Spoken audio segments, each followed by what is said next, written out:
So maybe you are looking for a way to make extra money online and you keep coming across different side hustle videos talking about how awesome it is to sell print-on-demand products with the manufacturing partner Printify on a place like Etsy. You keep hearing how easy it is, how low cost it is, how simple everything is to start, but you still find yourself really confused, unsure about how much this actually is going to cost. Do you need to have money up front? How to actually integrate your shop, and so many of the other choices that you need to make. So a lot of times, even though this should be really simple, it gets really overwhelming. Now, I do personally love print on demand because of all those reasons I mentioned, but there are definitely some things that as a new seller, you need to know before you start selling on Printify so you can really make an informed decision about if this platform is going to be the best for you. Now, let's not waste any more time and just jump into all these things. Now, the first thing I think that is really important to understand when you are going to integrate your Etsy shop with a manufacturing partner like Printify is to understand how this all works. Now, there are some manufacturing partners who basically fulfill all of the items themselves through that company. So there is going to be one type of shirt you can sell. There's going to be one type of sweatshirt. There's going to be one mug you can sell, all fulfilled through that manufacturing partner. However, on the other hand, you have someone like Printify who basically is acting more as a middleman. So what Printify does is it is connecting you to hundreds of different manufacturers who make over 800 different product types. Now, what makes this really cool is that in the past, you would have had to make a bunch of accounts with tons of different companies to be able to sell this wide of a scope of print-on-demand products. But now on a place like Printify, they have kind of gathered everything for you in one place so you can have one account and seamlessly sell any kind of product you want and pick which manufacturing partner you like best. Now, that's one of the things that I think is really cool about that, but that does mean that you're gonna have to make some extra choices when it comes to what manufacturer you wanna choose, what item is going to be the best cost for you. So sometimes there are more decisions that come into that. But one of the amazing things about having a production partner that is integrated with so many other manufacturers is that say one item goes out of stock, so maybe you're selling a billet and canvas t-shirt and then your regular manufacturer is just out of stock of those, maybe it's the holiday. You can seamlessly just go down to the next manufacturer in the line and start fulfilling those orders that way without having to set up a whole new account. And whenever you want to try out a bunch of new product types for your store, you already have the account that's integrated to be able to try out whatever you want. So that is one of the great things and why I really do love Printify. But now that we got that out of the way, let's talk about one of the things that really needs to be talked about more, and that is the true cost of actually getting started in print on demand. Now, if you are a print on demand seller selling on a place like Redbubble or TeePublic, you are going to be used to not having to put any money up front. However, if you are going to sell on a place like Etsy integrated with Printify, it's going to be a bit different.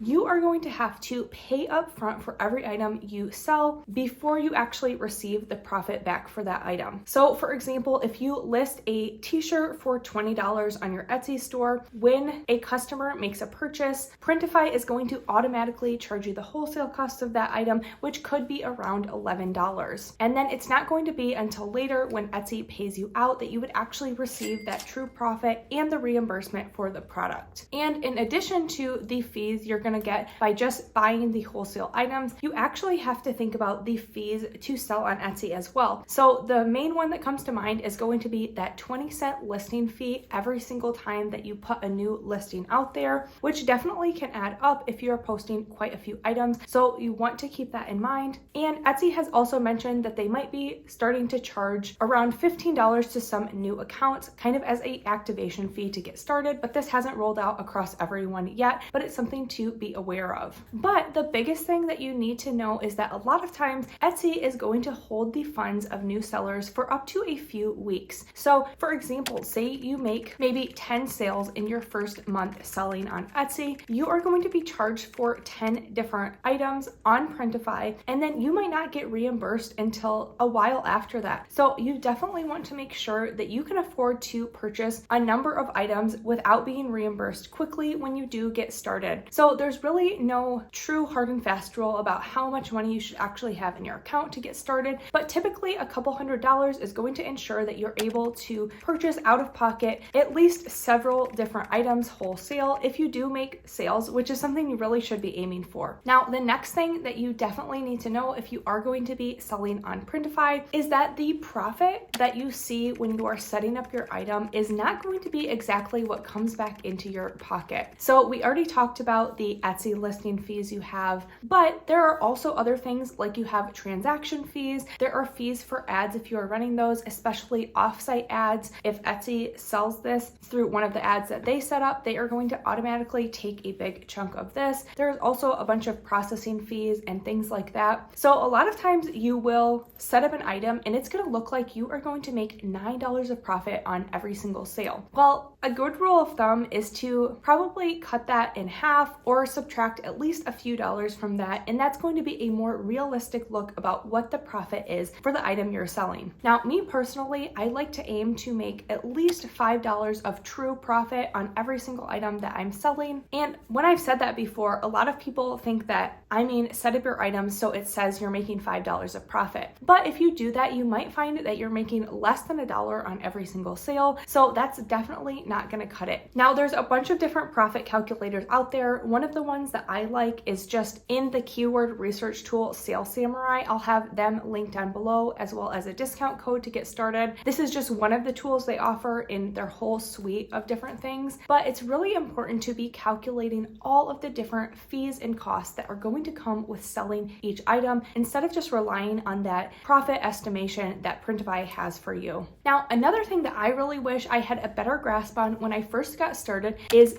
which manufacturers on Printify should I be going with? Now, there are so many different manufacturers and Printify has vetted all of them, so it's pretty safe to say that all of them are going to have great quality, really good turnaround time, but the ones that I like, I'm going to mention to you. So there's typically kind of three that I use pretty often, and the first one that I kind of default to on a lot of my products is going to be Swift POD. I just find that they have usually the widest selection of different colors. They have really fast turnaround time and a really low cost for their wholesale items. Now, the other manufacturing partners that I do use are going to be Monster Digital and Awkward Styles. So a lot of times, maybe if Swift POD does not have that item or they're out of stock now, I will default to one of those other ones. Or sometimes for certain items, those have lower costs than Swift POD. So sometimes I will just default to those. But really any of those three you couldn't go wrong with. But like I said, Printify has really done their due diligence on all of the people that they partner with on their site. So you can be pretty confident in anyone you pick there. Now, the next thing that I do wish I knew that kind of goes hand in hand with that last thing is if there ever is a problem with one of the items you received from a manufacturer that's integrated with Printify, Printify is always going to make it right for you. So say your customer received the wrong size item, the wrong color, the print was a little bit messed up, Printify is always going to make it right. So all you're going to have to do is talk to one of your representatives and they are going to help you either get a refund or they are going to print, pack, and ship a totally new item for your customer at no charge to you. So that is something that I do love, is just the peace of mind knowing that if anything ever goes wrong, which it's really rare to go wrong, but if it does, it's always going to swiftly really be made right. So you don't have to ever worry about maybe fighting with a representative, trying to prove that there's something wrong.